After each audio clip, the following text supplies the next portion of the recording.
Donc, Marie-Ève Humery, pardon, excusez-moi. Socio-anthropologue,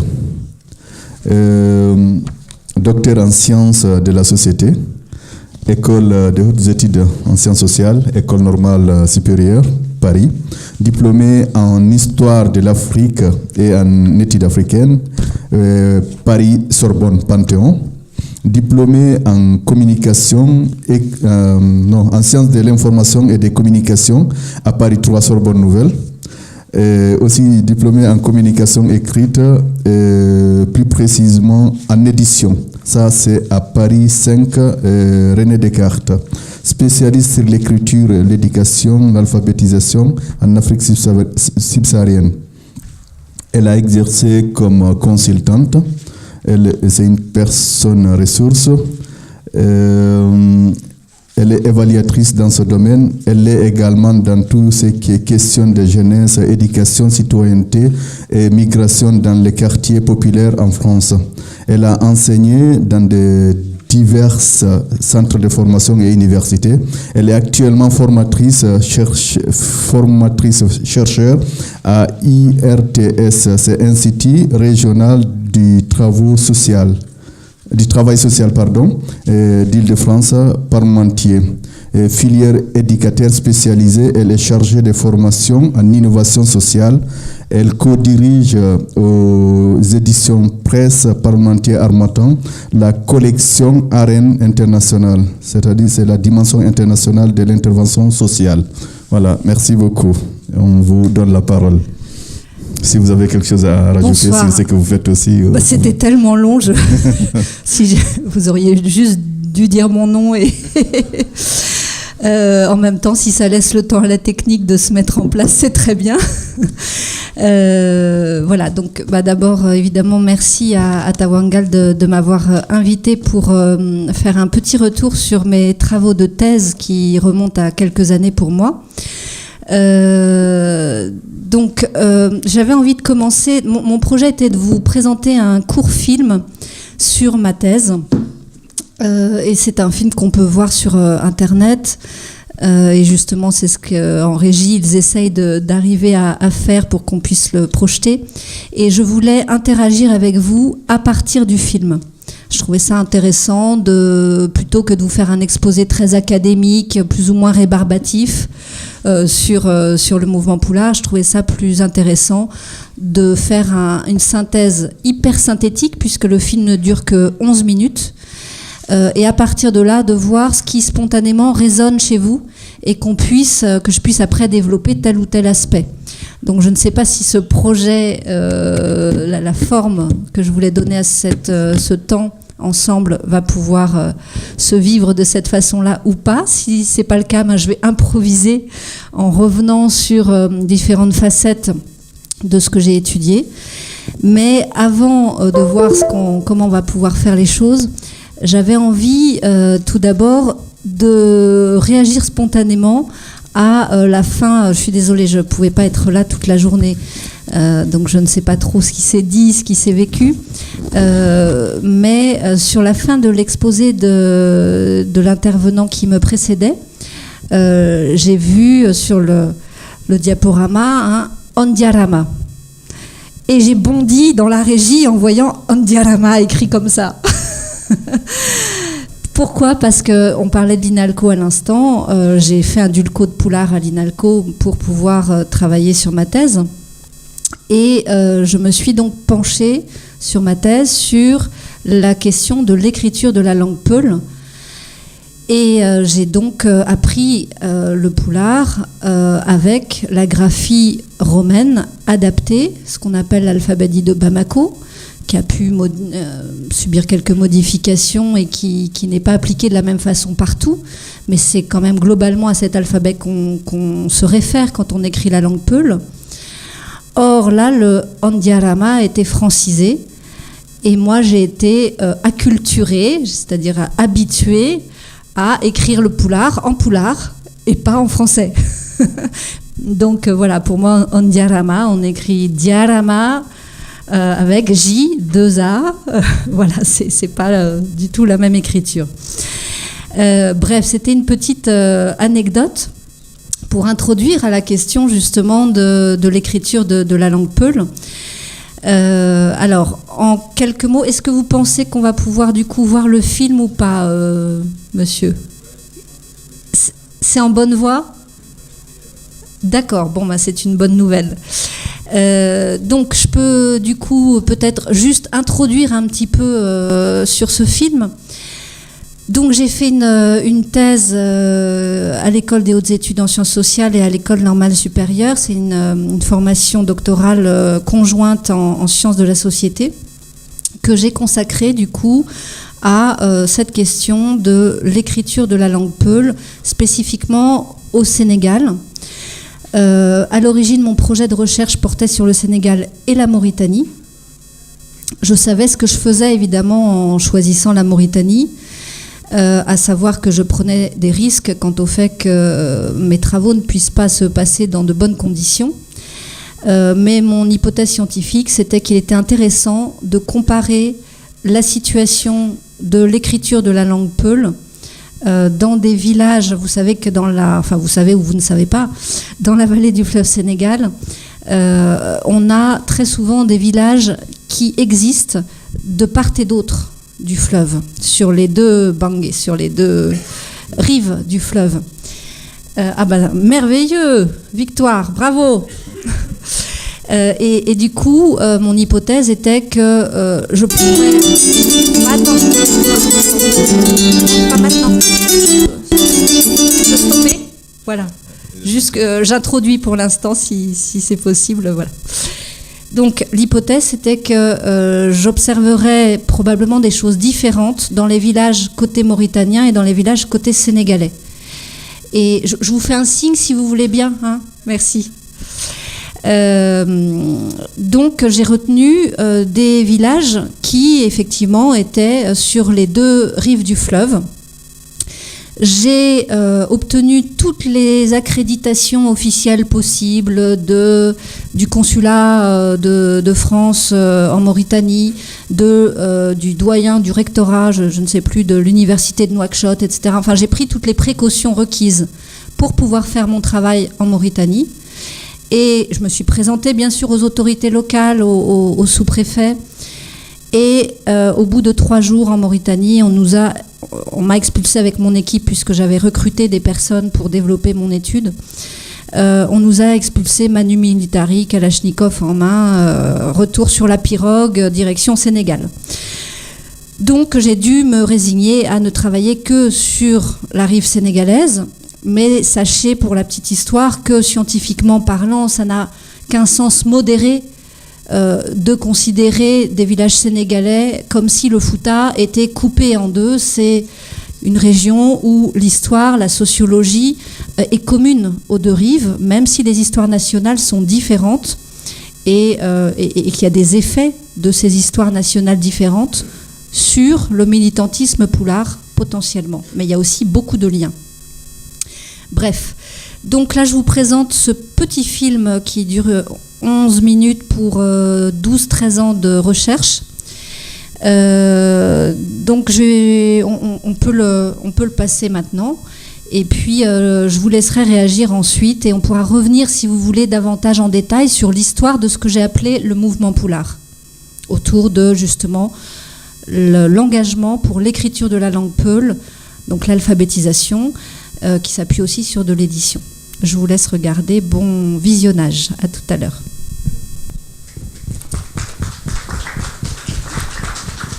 Merci. Donc, je vous propose de réagir très spontanément. Est-ce qu'il y a un micro qui est disponible pour la salle ? Oui.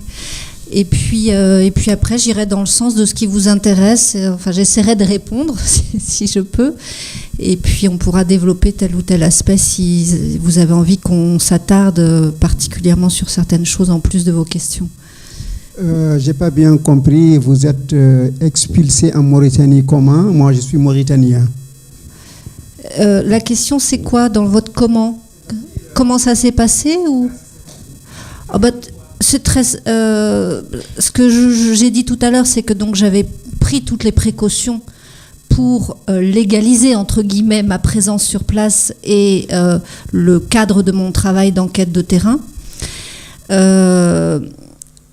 La raison alors le comment, il est très simple, c'est ce que je vous disais, hein, des militaires sont arrivés armés là où on était, dans la concession où on était en train de passer du premier au deuxième ou du deuxième au troisième T, je ne sais plus.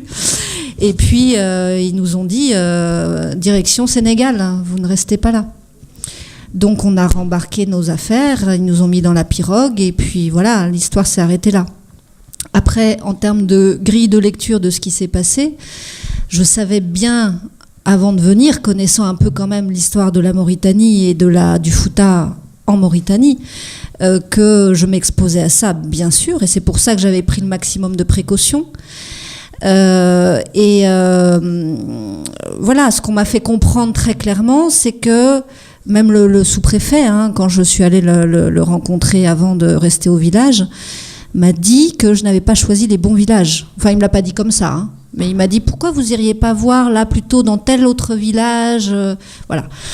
Or, pour ceux qui ne connaissent peut-être pas l'histoire mauritanienne, s'il y en a dans la salle, il y a eu un certain nombre d'exactions, pour dire les choses de façon gentille, qui se sont produites en Mauritanie à l'encontre des populations dites négro-mauritaniennes, donc à la fois Soninké, Pulaar, voire même Wolof, tous les militants en fait de la cause négro-mauritanienne. Je vais peut-être pas revenir trop sur l'histoire de la Mauritanie en détail, mais voilà, il y a eu des gens qui ont été déportés, qui ont été enfermés en prison pendant des années, qui ont été torturés, il y a eu des viols, il y a eu des disparitions.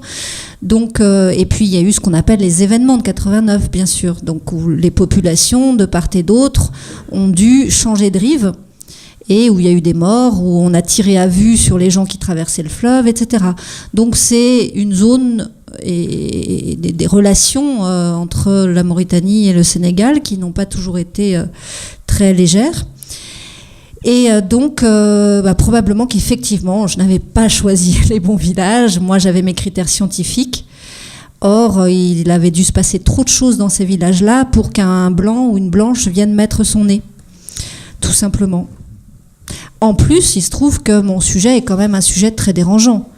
Puisque travailler sur l'écriture de la langue peul, c'est quand même mettre le doigt où ça fait mal, puisque les choses se sont cristallisées dans justement ce militantisme négro-mauritanien côté mauritanien, en Mauritanie. Ça s'est cristallisé autour de la possibilité de lire, écrire dans les langues négro-mauritaniennes et d'avoir un système éducatif qui permette d'être éduqué dans ces langues maternelles. Donc évidemment, une blanche qui en plus s'intéresse à ces questions-là, ça fait beaucoup. Donc voilà, tout simplement. Mais je vous avoue que j'ai été tout sauf surprise d'être expulsée. J'espérais ne pas l'être, mais j'ai pas du tout été surprise de l'être. Aussi parce que le gouvernement mauritanien aussi essaye d'arabiser la société mauritanienne aussi. C'est ça, c'est pour ça que la question de l'écriture des langues négro-mauritaniennes, des langues africaines au sens non arabe, non hassania, est une question sensible. Parce que du côté mauritanien, donc là on peut revenir un peu sur les causes de ce que j'ai appelé l'histoire du mouvement Pulaar, enfin ce que j'ai appelé le mouvement Pulaar. Du côté mauritanien, on a eu donc un militantisme qui s'est attaché à lutter contre l'arabisation de la Mauritanie, arabisation qui passait justement par le canal de l'éducation, du choix des langues pour l'éducation nationale. Mais qui allait au-delà, bien sûr, hein, c'était un processus global d'arabisation. Alors après, on peut distinguer entre arabisation et le fait et hassaniasation. Mais voilà, les racines du mouvement Pulaar ont été très liées en Mauritanie à ça. Et il faut évidemment dire combien c'était dans un contexte aussi, derrière, d'enjeux pouvoir, lié au pouvoir de la Mauritanie après les indépendances. Pendant la période coloniale, ce sont plutôt les populations négro-mauritaniennes qui ont été relativement favorisées dans les liens avec le colonisateur français. Et au moment de la décolonisation, les Maures ont repris le dessus. Et du coup, les populations négro-mauritaniennes se sont retrouvées dans une situation où elles risquaient, et c'était plus qu'un risque, ça se produisait, d'être minorisées dans les rouages de la société mauritanienne. Et il y a eu toute une politique d'ostracisation, notamment dans la fonction publique, des populations mauritaniennes noires. Donc il y avait ces enjeux derrière de pouvoir, de qui tient les rênes politiques, économiques de la société mauritanienne. Côté sénégalais, ça s'est joué sur la question de la wolofisation, c'est-à-dire qu'au Sénégal, la langue, ce qu'on appelle la lingua franca, c'est-à-dire la langue de communication, n'est pas du tout le français, alors que le français est la langue dite officielle. Il n'y a même pas 2% des Sénégalais qui parlent français, qui maîtrisent le français réellement. Donc au Sénégal, la langue de communication, c'est le Wolof. Mais ce qui s'est produit, c'est qu'au fil du temps, c'est devenu de plus en plus le Wolof. Et donc il y avait une crainte, notamment de la part des populations poularophones, mais crainte qui s'est diffusée aussi dans le monde diola, chez les Sérères beaucoup moins, ils sont beaucoup plus ouverts à la wolofisation, mais en tout cas chez certains groupes composant la société sénégalaise, il y a eu ce rejet de la wolofisation et le désir donc de préserver la culture peul en préservant la langue, puisque c'est la langue qui fait la culture chez les Peuls, puisque, comme vous le savez sûrement pour beaucoup, les Halpularen au Sénégal sont une société métissée. Donc il n'y a pas que des pasteurs d'origine, si je puis dire.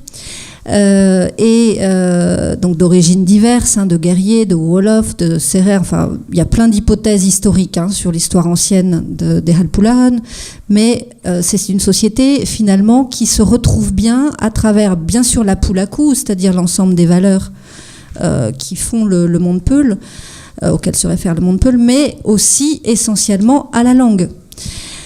Donc ce militantisme pour lutter contre la wolofisation s'est retrouvé autour de pour défendre la culture peul, nous défendons la langue peul, et pour défendre la langue peul, nous allons développer l'écriture de la langue peul. La question a été, est-ce qu'on développe cette écriture en graphie latine, enfin romaine, on devrait dire romaine pour être scientifiquement rigoureux, en graphie romaine adaptée, la graphie de Bamako, ou en graphie arabe, en adjami, ce qu'on appelle l'adjami au Fouta Toro, parce qu'ailleurs ça veut dire autre chose, l'adjami. Tous les militants de l'histoire du mouvement Poulard, que ce soit en Mauritanie ou au Sénégal, et dans la diaspora, je pourrais vous en parler ensuite, en France et dans les pays arabes, ont appuyé le choix de la graphie latine adaptée, pour plein de raisons. Ce serait peut-être un peu long de revenir sur toutes ces raisons, mais si vous voulez, je peux le faire. Mais parmi ces raisons, il y avait justement l'enjeu côté mauritanien de ne pas aller dans le sens de l'arabisation, puisqu'on se démarquait en choisissant la graphie latine et non pas la graphie arabe. Puisque l'adjami, c'est cette graphie arabe qui préexistait à la graphie latine. J'ai évalué dans un article que j'ai fait sur... j'ai écrit un article, vous pouvez le trouver, télécharger gratuitement en ligne. C'est un article qui existe en anglais et en français. J'ai écrit sur pourquoi est-ce qu'au Fouta Toro, cette graphie arabe de la langue peul n'a pas été plus répandue comparativement à d'autres régions du monde peul, de l'archipel peul, où au contraire, il y a eu des usages importants qui se sont développés dans l'histoire de la langue peul en graphie arabe. Pourquoi au Fouta Toro, ça n'a pas été autant le cas ? Donc je propose un certain nombre de pistes de compréhension de pourquoi cette exception entre guillemets du futatoro par rapport à la jami. Quoi qu'il en soit, c'est ce choix qui a été fait de l'écriture de la langue peul en graphie latine, romaine. Et dans la diaspora, en France, dans les pays arabes, on peut dire qu'il y avait le même enjeu de se démarquer des Arabes pour le coup, parce que les gens du Fouta ou même les Peuls du Fouladou qui ont migré dans les pays arabes à un moment dans les années on va dire 70 pour faire court, 70, 80 à la faveur de bourses, de politiques de coopération culturelle entre le monde arabe et l'Afrique subsaharienne. Ces gens-là ont vécu in situ un ostracisme, un racisme très fort en tant que noirs de la part des Arabes. Et donc, ils se sont engagés aussi dans ce militantisme pour l'écriture de la langue peul. Et donc, ça avait aussi du sens pour eux de ne pas écrire leur langue en arabe, en écriture arabe. En France, les migrants, à l'époque on aurait dit des immigrés, qui étaient en grand nombre dans certaines villes en particulier de France, dans les foyers, ont aussi milité pour l'écriture de la langue peul. Tout ça c'est une synergie en fait. D'accord. Ces migrants en France allaient dans le même sens du choix de la graphie latine pour différentes raisons, mais notamment le fait qu'eux étaient en France, donc il y avait une fluidité dans le choix de cette graphie. On va peut-être passer à d'autres aspects, d'autres questions éventuelles. Il nous reste 10 minutes, me dit-on. Qu'est-ce qui vous a éventuellement étonné dans le film, si des choses vous ont étonné ou sur l'évolution, qu'est-ce qui est devenu justement l'alphabétisation en poulard aujourd'hui? De quoi vous auriez envie de causer?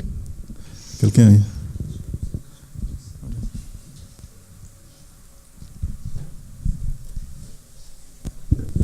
Oui, une question. Cette alphabétisation concerne-t-elle aussi les enfants ou c'est juste pour les adultes?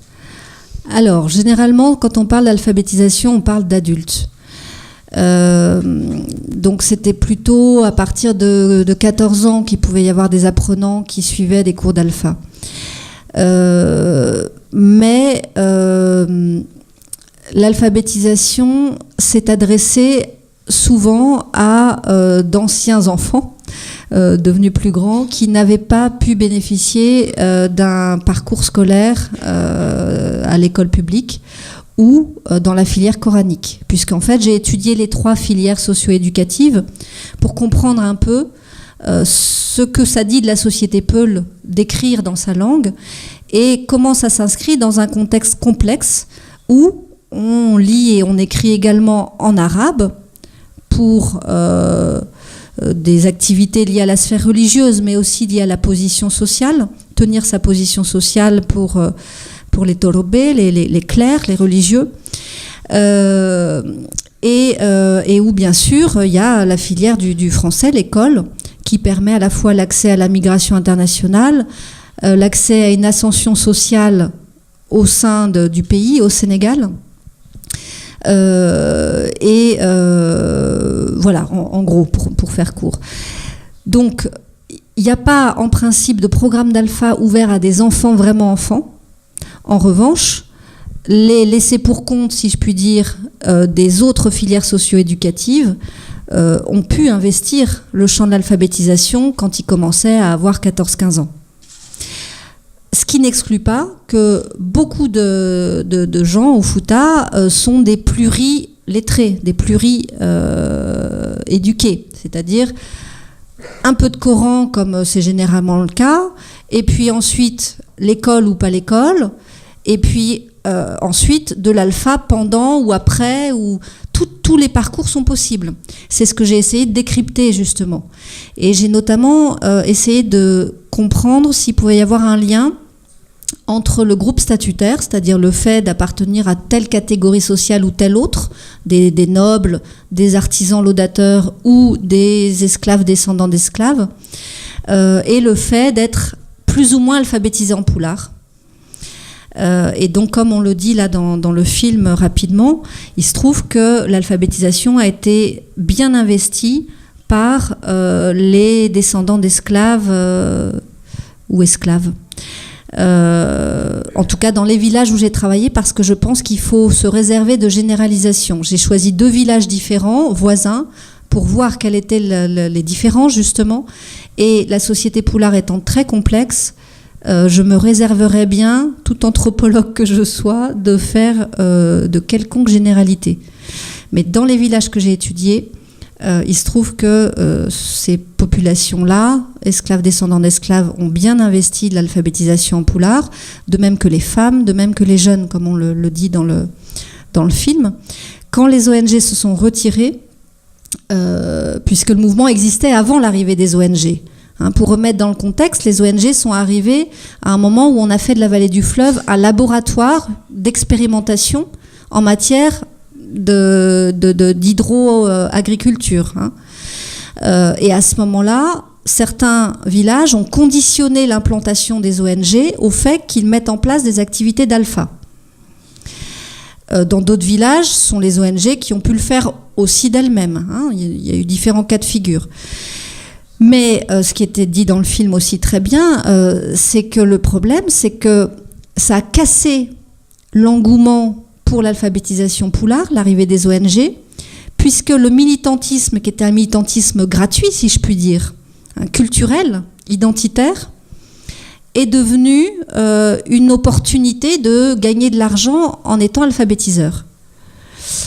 Donc la motivation forte initiale s'est effectivement érodée, et quand les ONG se sont retirées parce que les résultats de cette expérimentation hydro-agricole n'ont pas été suffisamment concluants, eh bien il n'y a pas eu de relève possible pour reprendre au compte des villageois ces actions d'alphabétisation de façon bénévole. Par ailleurs, les groupes statutaires libres,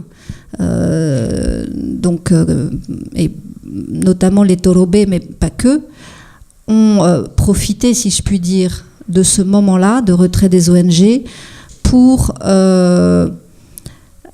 enterrer, si je puis dire, les activités d'alphabétisation. C'est-à-dire qu'il y a eu des stratégies de casser les bibliothèques villageoises en poulard, les activités d'alphabétisation, pour que les nobles puissent retrouver leur position sociale qui avait été parfois quelque peu renégociée au regard des compétences en alphabétisation poulard d'autres groupes statutaires, qui du coup, comme on l'a dit, devenaient dirigeants d'associations locales de développement, etc. Donc on voit qu'au-delà de la question identitaire dont on parlait tout à l'heure, de wolofisation, arabisation, perdre son identité quand on est en migration, etc., il y avait ces questions d'émancipation sociale en interne, pour les jeunes, pour les femmes et pour les groupes statutaires en bas de l'échelle sociale. Et je vous avoue que ça, personne ne me l'a jamais dit. J'ai mis le doigt là-dessus à travers mes outils qualitatifs et quantitatifs, mais aucun promoteur du mouvement poulard, et j'ai été proche des grands chantres du mouvement poulard au Sénégal et en Mauritanie, que ce soit Mourtodo, que ce soit voilà les grands noms. Personne ne m'a jamais dit comme ça que c'était un enjeu d'émancipation sociale. Donc voilà. Merci. Et il ne reste plus de temps. En fait, je donne 50 secondes à madame pour poser sa question et 1 minute pour répondre à une clôture. On a dépassé de 10 minutes déjà. Le gardien nous attend pour sortir. À un moment dans le film... Ou bien en face. Un moment dans le film, on parle de captifs Je voulais savoir. C'est la même chose que Descendants d'esclaves, Affranchis, c'est pareil. D'accord. Et est-ce qu'il y a eu beaucoup de livres en poulard qui ont été édités? Oui, il y a eu beaucoup de travaux d'édition en poulard, notamment ARED a été très actif, mais pas que l'ARED. Et tout ça s'est émoussé également. Et pour clore, justement, ce que je peux dire, c'est que le mouvement poulard a évolué vers Internet, puisque localement, il n'existe plus beaucoup. Voire plus du tout, plus ou moins. Les militants de la langue peul se sont reportés massivement sur des sites pour apprendre le poulard en ligne. Il y a une radio à New York, par exemple, sur laquelle j'étais intervenue depuis Paris. Gandal. Voilà. Donc, c'est à travers Internet qu'il y a eu une petite survivance de ce militantisme, mais le problème c'est que c'est sur le terrain que ça portait ses fruits, dans les villages où les femmes développaient une agriculture qui marchait bien, etc., grâce à l'alphabétisation poulard, et tout ça c'est fini.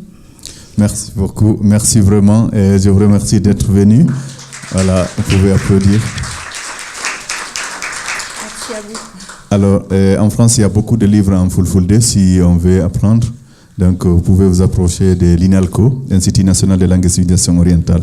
Voilà, merci vraiment. Et nous remercions la présidente Tawangal qui nous a permis de se retrouver ici, d'échanger. Et c'est tellement, comment on appelle ça, appétissant qu'on a envie de pousser encore un peu le temps. Mais malheureusement, on ne peut pas. Donc, merci beaucoup et à très bientôt. Vous aurez des nouvelles de Tawangal. Merci beaucoup. Ah.